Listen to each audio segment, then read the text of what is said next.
স্বপন আহমেদের বিষয়ে আমার বিষয়টা পুরো ভিন্ন।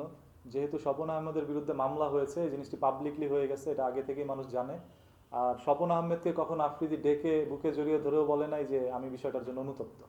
সো আমাকে কিন্তু সে কাছে টেনে নিছে এবং আমাকে সাহায্য করার কথাও বলছে, সেটা স্বপনকে বলেনি। যার কারণে স্বপন হয়তোবা এখন সেটা তার সাথে যেই মানে জিনিসটা ঘটে গেছে এটার বিচার তিনি এখন আবার চাচ্ছে। আমি তো আসলে আমাদের মতো মানুষের তো বিচার চাওয়ার আর কোর্ট আর আদালত নাই। ওইখানে যেতে হইলেও অনেক ক্ষমতার দরকার, টাকা পয়সারও দরকার, আপনারা জানেন এটা। তো আমরা বিচার দিব কাকে? আল্লাহ তাআলাকেই। আমি বিচার আল্লাহকে সেদিনই দিছি। আল্লাহর বিচার খুবই ভয়াবহ, সেটা আপনারা দেখতে পাচ্ছেন।